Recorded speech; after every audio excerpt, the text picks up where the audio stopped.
కొంతమంది కార్యకర్తల మీద నాయకుల మీద నా మీద పెట్టడానికి పెద్ద అంత ఈజీగా ఎవరు కూడా ఏముండవు ఏమున్నదని చెప్పి నా మీద పెట్టడానికి ఉంటాయి. సో ఇలాంటి కొన్ని పరిణామాలు కూడా జరగడంతో కార్యకర్తలు కూడా కొంత ప్రెషర్కు లోనయ్యారు. ఇక వాళ్ళు వీళ్ళు జాయిన్ అవుతుంటే నాతో కూడా అనేవారు మనం కూడా కలిసి పనిచేద్దాం సార్ ముఖ్యమంత్రి.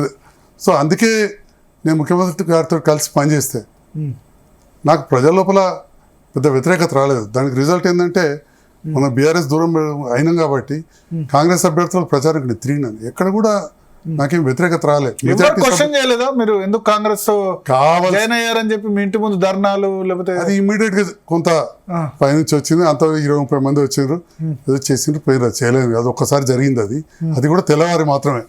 ఆ తర్వాత ఎక్కడ కూడా పెద్దగా జరగలేదు. ఎక్కడ పోతే 50 మంది కౌన్సిలర్లు ఉంటే అప్పుడు బీఆర్ఎస్ మీరు ఆ టైంలో ఎంత మంది గెలిపించారు? ఫస్ట్ మున్సిపల్ ఫస్ట్ టైంలో 32 మంది, 5 ఇండిపెండెంట్ గెలిచి వచ్చారు. 37 మంది మీరు గెలిచారు. 37 మందిలో మొన్న ఇప్పుడు మీరు కాంగ్రెస్ లో చేరినప్పుడు వాళ్ళు మీతో పాటు ఎంతమంది జాయిన్ అయ్యారు? దాదాపు అందరూ. మొన్న అది మీరు చెప్పేది ఫస్ట్ ఎలక్షన్ మీరు కాంగ్రెస్ లో జాయిన్ అయిన తర్వాత మీతో ఎంతమంది? దాదాపు అందరూ వచ్చారు. అందరు 37 లేదు, ఒక 4-5 రాలేదు. 4-5 రాలేదు, 32 మంది వచ్చారు. 33 వచ్చారు. 90% క్యాడర్ 90% వచ్చింది. ఓకే, ఇప్పటికి కూడా మెజారిటీ కౌన్సిలర్స్ ఉన్నారు. కానీ 50 మందిలో మొన్న 50 మందిలో టికెట్లు మీకెన్ని? మీకు 30, ఆయనకి 20 ఇచ్చారా? అలానే లేదు, డిసిసి ప్రెసిడెంట్ ద్వారా ఇచ్చారు. వారికి ప్రతిపాదించిన కొన్ని, నాకు దగ్గర ఉన్న వాళ్ళకి కొన్ని ఇచ్చారు. ఆ రకంగా జరిగింది. ఎక్కువ ఎవరు గెలిచారు? నేను రెడీ ప్రచారం చేసిన వాళ్ళు ఎక్కువ గెలిచారు. అందుకే నా మీరు గాంధీ భవన్ కు రావడం ఇష్యూ చేసింది. కాంగ్రెస్ ఇచ్చిన 33 మంది జీవన్ రెడ్డి గారు పనిచేసిన వాళ్ళే. సో వారు ఏదైతే 30 అని అంటున్నారో ఈ 30లో 13 మంది ఎంపీ ఎలక్షన్లే జీవన్ రెడ్డి గారు ఆల్రెడీ కండువ కప్పేసిన వారికి. 13 మంది పేర్లతో సహా ఉంది. ఓకే,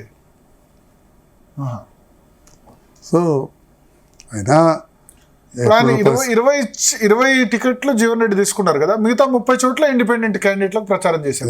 20 చోట్ల కూడా చేయలేదు. వారు 30 మందికి ఇండిపెండెంట్ కాంగ్రెస్ చేతి గుర్తు రాని వాళ్ళకే చేశారు. ఎవరికి చేతి గుర్తుంటే వాళ్ళకి చేయలేదు ప్రచారం. తాను ఇచ్చిన బీఫామ్ ఇచ్చిన వాళ్ళకి కూడా చేయలేదు. 20 మందికి చేయలేదు. మీరు? నేను ఎవరు అడిగితే వాళ్ళకి చేశారు ప్రచారం. ఓకే, అంటే జీవన్ రెడ్డి బీఫామ్ ఇచ్చిన వాళ్ళకి కూడా చేసాం. ఎవరు వచ్చాడనే చేసాం. అంటే కాంగ్రెస్ అప్పుడు చేతి గుర్తుంటే ఎవరు వస్తే వాళ్ళకి ప్రచారం చేశాం. ఓకే, ఎంతమంది గెలిచారు ఇప్పుడు? మీ వర్గం ఆయన వర్గం ఎవరు ఎక్కువ తక్కువ? చేతి గుర్తుతో గెలిచింది ఎంత? 26, 25, 23 చేతి గుర్తు. ఇండిపెండెంట్ లో 12-13 మంది కదా, 13 గెలిచారు. కొంతమంది నేను పెట్టిన క్యాండిడేట్లకు రెబల్ చేశారు. వారికి ఏమో కొందరిని వారైతే ఆటోమేటిక్గా ఇండిపెండెంట్లో ఫీల్డ్ చేశారు. సో 13 మందిలో మీ వాళ్ళు ఎంతమంది ఉన్నారు? మీరు ఇండిపెండెంట్ పెట్టిన వాళ్ళు 4 గెలిచారు. 4. సో టోటల్ 29 అయింది. ఇండిపెండెంట్. కానీ అక్కడనే జీవన్ రెడ్డి హట్ అయినారు. మీరు చెప్పిన క్యాండిడేట్ చైర్మన్ చేసి, మున్సిపల్ చైర్మన్ చేసి, జీవన్ రెడ్డి నేను ఇంత సీనియరు, నేను చెప్పిన వాళ్ళకి డిప్యూటీ చైర్మన్ ఇవ్వడం ఏంది అన్నదే దగ్గర ఇగో హట్ అయింది కదా, నడవదు అని చెప్పి. మెజారిటీ క్యాండిడేట్స్ నా దగ్గరే ఉండరు కదా, అబ్సల్యూట్ మెజారిటీ ఉండదు. మీ దగ్గర కౌన్సిలర్స్ అబ్సల్యూట్ మెజారిటీ. ఈవెన్ మీ జీ న్యూస్ లోకల్ రిపోర్టర్ కూడా క్యాంపులు పెడతా కదా ఎలక్షన్, బస్సులో దిగేటప్పుడు తీసింది కదా, నాతో పాటు ఇంక 29 మంది, వారితో పాటు 10 మంది మాత్రమే. వారికి ఓట్లేదు, ఇంకా నాకు ఓటు కూడా ఉండేది, నా అవసరమే పడలేదు అక్కడ. మీతో పాటు 29 మంది కౌన్సిలర్స్ ఉండే, ఆయనతో పాటు 10 మంది మిగిలేదు. సో అందుకని మీరు చెప్పిన వాళ్ళని చైర్మన్ చేసి, కానీ దానివల్లే కదా ఇప్పుడు వచ్చి బీఆర్ఎస్ లో జాయిన్ అయింది ఆయన. అప్పటి వరకు ఫైట్ చేస్తూనే ఉన్నారు మీతో. మున్సిపల్ ఎలక్షన్ ట్రిగ్గర్ పాయింట్ అని నేను అనుకుంటున్నా. వదిలేస్తే ఏమైతుండే మీరు మున్సిపల్ ఎన్నికల్లో ఆయన చెప్పిన వాళ్ళే చైర్మన్ క్యాండిడేట్ అంటే. వారి రాజకీయాలు ఉన్నప్పుడు మన అనుచరులను మనం కాపాడుకోకపోతే రాజకీయాలు ఉండడం ఎందుకంటే that is also one of the reason why I'm rallying with the government అని కూడా చెప్పినాను కదా. ఓకే, మీరు కనుక కాంగ్రెస్ తో కలిసి పనిచేయకపోతే మీ దగ్గర వాళ్ళు కూడా కాంగ్రెస్ లో పోతారు. అప్పటికే పోయారు. చెప్పాను ఇంతకుముందు ఎగ్జాంపుల్, మున్సిపల్ చైర్మన్ ఒక్కోటితో దెబ్బతీసి తీసుకున్నారు. కారు గుర్తుకి వస్తే కౌన్సిలర్నే, ఎంపీపీలు 2 తీసుకున్నారు. Councillors, sarpanches, MPTCs, PSCS chairman Jeevan Reddy గారు తీసుకున్నారు. తీసుకుని పార్లమెంట్ ఎలక్షన్ వాళ్ళంతా కాంగ్రెస్కే ప్రచారం చేశారు. చాలా మంది పిఎస్సిఎస్ చైర్మన్లు కూడా. సో మన ఉనికి మనం కాపాడుకోవాల్సి ఉంటుంది ప్రస్తుత రాజకీయ పరిస్థితిలో, కొంత తప్పని పరిస్థితి. కానంటే ఒకటి, కేసీఆర్ చాలా ఆత్మీయంగా ఉండేవాళ్ళు మీతో. మీ తండ్రి చనిపోయినప్పుడు కూడా ఈ 2 months బిఫోర్ 3 months బిఫోర్ జగిత్యాల్లో మీ ఇంటికి వచ్చి ఆయన జనరల్గా ఈ ఆపోజిషన్కి వచ్చిన తర్వాత ఫామ్ హౌస్ నుంచి కదలలేదు. వెరీ ఫ్యూ ఇన్సిడెంట్స్లో బయటకు వచ్చారు. దానిలో మీ తండ్రి చనిపోయినప్పుడు కూడా వచ్చి మిమ్మల్ని పరామర్శించారు. సో బాధ అనిపించలేదా? కేసీఆర్ను వదిలిపెట్టి బయటకు వెళ్తున్నా అన్న బాధ అనిపించలేదు మీకు? నేను అదే చెప్పాను సార్, నేను అప్పటికి చాలా రోజులు నెలలు ఆలోచించి వచ్చాం. సంతోషంగా రాలేదు, వారి మీద కోపంతో రాలేదు. జగిత్యాల ప్రాంతంలో ఇంతకుముందు చెప్పినట్టు ఐఎమ్ లిమిటెడ్ టు జగిత్యాల. ఆ ప్రాంతానికి కొంత సేవ ఎక్కువ చేయాలి, బెటర్గా చేయాలి, అభివృద్ధి కార్యక్రమాలు ఎక్కువ తీసుకుపోవాలనే ఆలోచనతో వచ్చిన. రెండవది ఏమైందంటే నాది మొదటి నుంచి కూడా కాంగ్రెస్ కుటుంబ నేపథ్యం. ఒక అవకాశం కూడా వస్తుంది ఆ ప్రభుత్వంతో. కాంగ్రెస్ కుటుంబ నేపథ్యం అయితే కాంగ్రెస్లో ఎందుకు చేయగలదు మీరు? రాజకీయాల్లో బీఆర్ఎస్తో ఎందుకు రాజకీయాలు స్టార్ట్ చేశారు? జీవన్ రెడ్డి గారు పరిస్థితి 96లోనే మా తాతగారికి విభేదించాడు. లాస్ట్ మినిట్లో మళ్ళీ చొక్కారావు గారికి లాస్ట్ మినిట్లో మళ్ళీ పనిచేసింది. వాళ్ళంతా విభేదించబట్టే 96లో చొక్కారావు గారు ఓడిపోయింది అప్పుడు. సో అప్పుడు L Ramana member of parliament. అప్పుడు మెంబర్ ఆఫ్ పార్లమెంట్. సో తాతగారి మీద గెలిచానని నేను హాస్పిటల్ జగిత్యాల్లో బ్రాంచ్ పెడితే ఇద్దరు వచ్చారు, ఓడిపోయి చొక్కారావు గారు వచ్చారు, గెలిచి రమణ గారు వచ్చారు. అప్పుడే కొత్తగా గెలిచాడు. సో ఆ రకంగా ఫ్రెండ్ మందం ఉండింది. సో ఏనాడు కూడా జీవన్ రెడ్డి గారు నేను కూడా ప్రయత్నం కూడా చేయలేదు. కాంగ్రెస్ అంటే జీవన్ రెడ్డి ఉన్నారని మీరు ప్రయత్నం చేయలేదు కాంగ్రెస్లో? పెద్దనే పాలిటిక్స్ అంత యాక్టివ్గా కూడా చేయాలని అనుకోలేదు. ఆనెస్ట్గా చెప్పాలంటే అంత యాక్టివ్గా చేయాలని అనుకోలేదు. కానీ కేసీఆర్ అంటే గౌరవం ఉందా ఇప్పటికైనా? తెలంగాణలో మెజారిటీ ప్రజలకు గౌరవం ఉంటుంది. కానీ రాజకీయ పరిణామాలు పరిస్థితుల మీదకి వెళ్ళి అది ఎప్పుడు ఒకలాగా ఉండదు కదా. ఒకప్పుడు ఉన్నంత గౌరవం లేకనే కదా ప్రభుత్వం రాలేదు. ఎంపీ ఎలక్షన్స్లో ఇంకా తగ్గిపోయింది. ఇప్పుడున్న ప్రభుత్వం మంచిగా చేస్తుంది కాబట్టి ఆటోమేటిక్గా ఇప్పుడున్న ప్రభుత్వం మీద గౌరవం. మీకైతే 3 సార్లు బీఫామ్ ఇచ్చారు కదా. ఇచ్చినందుకు నేను ఇప్పుడు కూడా ధన్యవాదాలు చెప్తా ఉన్నా.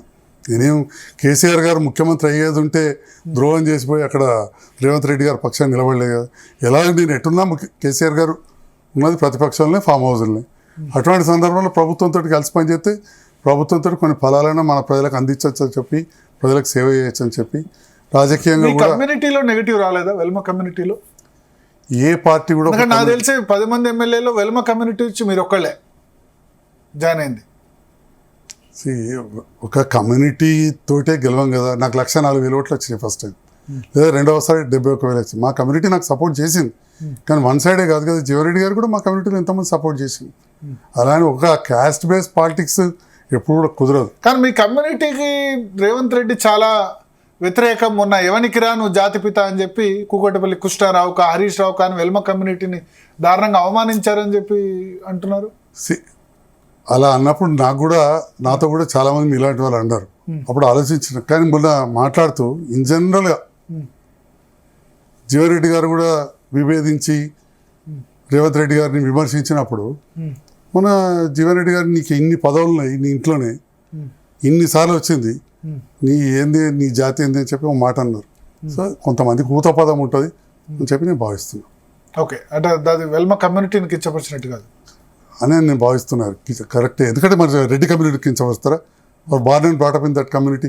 జీవన్ రెడ్డి గారు నీ జాతి ఏంది అన్నారు, అంతే కదా. వెల్మ కులం అనేది అనలేదు కదా. అంటే ఎవరికి రా నువ్వు జాతిపిత అని అన్నారు కదా అప్పుడు రేవంత్ రెడ్డి.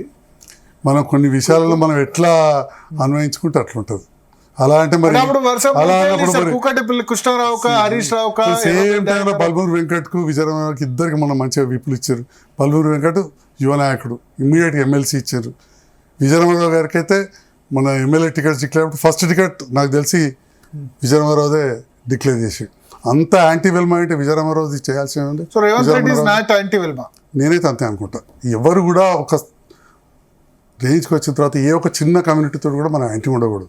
ఇప్పుడు మా దగ్గర కూడా కొన్ని కమ్యూనిటీ జస్ట్ 500-600 ఓట్లు మాత్రమే ఉంటాయి. వాళ్ళకి వ్యతిరేకంగా ఉంటే కూడా వాళ్ళు అంతకంటే ఎక్కువ డ్యామేజ్ చేస్తారు. ఒక్కొక్కడు లాభం చేస్తే 500 ఓట్లే కావచ్చు, కానీ కూర్చున్న దగ్గర అలా వేరే వేరే విషయాలు చెప్పి 5,000 ఓట్లు డ్యామేజ్ చేస్తారు. సో ఏ కమ్యూనిటీ కూడా ఎవరు కూడా వ్యతిరేకం ఉండకూడదు. when we are in politics or any field, you are maybe in business or in this field, కమ్యూనిటీకి వ్యతిరేకం ఉన్న వాళ్ళు ఎవరు పైకి రాడు. మీరు ఒక దశలో అంటే మీరు ఇప్పుడు మొత్తం బీఆర్ఎస్లో మీకు క్లోజ్ అంటే కవిత అంతే కదా. కేసీఆర్ కంటే కూడా కవిత. సో కవితకు సంబంధించి అయితే మీరు ఇప్పటికైనా గ్రాటిట్యూడ్తో ఉన్నారు. బట్ ఆమె కొత్త పార్టీ పెట్టి కొత్త ప్రయాణం చేస్తున్నారు. మీరు పార్టీలోంచి వెళ్ళిపోయిన తర్వాత ఎప్పుడైనా మాట్లాడారా? అంటే ఫంక్షన్స్లో కలవడం అట్లా జరిగిందా? కలిసే పరిస్థితి రాలేదు, 1-2 సార్లు ఉన్నా కానీ కొంత నేనే అవాయిడ్ చేసిన. ఎందుకంటే డెఫినెట్గా కొంత ఎంబరాసింగ్ ఉంటుంది కానీ ఉన్నమాట చెప్తా ఉన్నా. జస్ట్ అంటే ఒక దశలో మీరు అన్నారు కవిత కోసం అవసరమైతే నేను రాజీనామా చేస్తా అన్నారు, ఏదో ఎంపీ ఓడిపోయిన తర్వాత. అప్పుడున్న పరిస్థితుల్లో అనడమైంది open, I was clear, I was ready also. నేను తర్వాత కూడా 23లో మొన్న టికెట్ రాలేదంటే కూడా రాకుండా పర్వాలేదు అని చెప్పిన. ఎవరికి? మీకు టికెట్ రాలేదని చెప్పి రాదనుకున్నారా? చాలా మీడియాలో వచ్చింది కదా, వస్తే చెప్పిన చాలా మీడియాలో అన్ని పేపర్లో మెయిన్ ఛానల్లో కవర్ అయింది. మీరు మర్చిపోయి ఉంటారు, చాలా ఛానల్లో కవర్ అయింది. అవును, 23లో చాలా కాంపిటీషన్ జగిత్యాలనేసరికి కవితనే పోటీ చేయొచ్చు, రకరకాలుగా మాట్లాడారు. రాజేష్ గౌడ్ ఉండే, లేకపోతే ఇంకా వేరే దావా వసంత, చాలా మందికి ఎవరికైనా చాలా సార్లు మీడియాలలో ఇలానే వచ్చి కథనాలు వస్తూ ఉంటే మళ్ళీ మీడియా వారు వచ్చారు, నీకు రాదట అంటే రాకుండా పర్లేదు అని. ఎందుకంటే రెడీ ఉండేనా? రెడీ ఇండిపెండెంట్ గా పోటీ చేసేందుకు అసలు రాకుండా పర్లేదని చెప్పింది. అంతే, అంటే పోటీ చేసేవాళ్ళు కాదు, చేసేవాళ్ళు. బీఆర్ఎస్ టికెట్ రాకుండా మన పోటీ చేసేవాళ్ళు చేసేవాళ్ళు కాదు. ఎందుకంటే కానీ మీరు ఒక్కళ్ళే ఎమ్మెల్యే, కానీ చాలా మంది ఎమ్మెల్యే క్యాండిడేట్లు ఉండే బీఆర్ఎస్ లో. నేను చెప్తా, దావా వసంత, తర్వాత రాజేష్ గౌడ్, ఆయన పంచాయతీ అదే నామినేషన్ ఫైనాన్స్ కమిషన్ చైర్మన్గా ఉండే. ఇంకా అక్కడ లోకల్ కేసీఆర్ అని అంటారు. తర్వాత చాలా మంది జగిత్యాల నుంచి క్యాండిడేట్స్, మున్సిపల్ చైర్మన్ కూడా బోగస్ రావని కూడా ఉండే. బట్ మీ హరాస్మెంట్ వల్ల వెళ్ళిపోయింది అంటారు. ఎవరు హరాస్మెంట్ వల్ల? ఎమ్మెల్యే క్యాండిడేట్ అని చెప్పు వల్ల మీరు పంపించేశారు అంటారు బీజేపీ. ఒకరు పంపిస్తే ఎవరు వెళ్ళారు రాజకీయాలలో. ఇప్పుడు నేను వెళ్ళొస్తే ఇంకొకరు పంపిస్తే వెళ్ళినాను నేను అన్నట్లే. మున్సిపల్ చైర్మన్ గా పని చేసుకొని ఇవ్వలేదు మీరు. వెళ్ళేవారు ఎన్నో మాట్లాడతారు, ఇక దాని గురించి నేను మళ్ళీ పోదాల్సుకోలేదు. Already she has left, she has contested from బీజేపీలోకి వెళ్ళిపోయింది, కాంటెస్ట్ చేసింది. వెళ్ళే ముందు నేను రాజకీయాలు ఉంటా, నా పిల్లలతో ఉంటే ఆ డిబేట్లకు నేను పోదాల్సుకోలేదు. బీజేపీలోకి వెళ్ళిపోయింది, బీజేపీలో పోటీ చేసిండ్రు, నా ప్రత్యర్థిగా ఓడిపోయినారు. బీజేపీ మంచి చోట్లే వచ్చాయి మీకు 42,000. అంటే బీజేపీకి మిగతా చోట్ల రాకుండా పక్కనే కొరట్ల అరవింద్ గారు కూడా చాలా ఎక్కువ వచ్చింది, 80,000 దాదాపు. ఓకే, మీ గెలుపులో బోగస్ రావడానికి ఎక్కువ ఓట్లు కూడా కారణమా? జీవన్ రెడ్డి యాంటీ ఇన్కమెన్స్ ఓట్లు. ఇక అవన్నీ మీరు ఎలా అనలైజ్ చేసుకుంటే అలా. మొత్తానికైతే జగిత్యాల ప్రజలు నన్ను గెలిపించారు, 70,000 ఓట్లు వేసారు, రెండవసారి గెలిపించారు. 17,000 ఈసారి ఎంత? ఈసారి 16,000.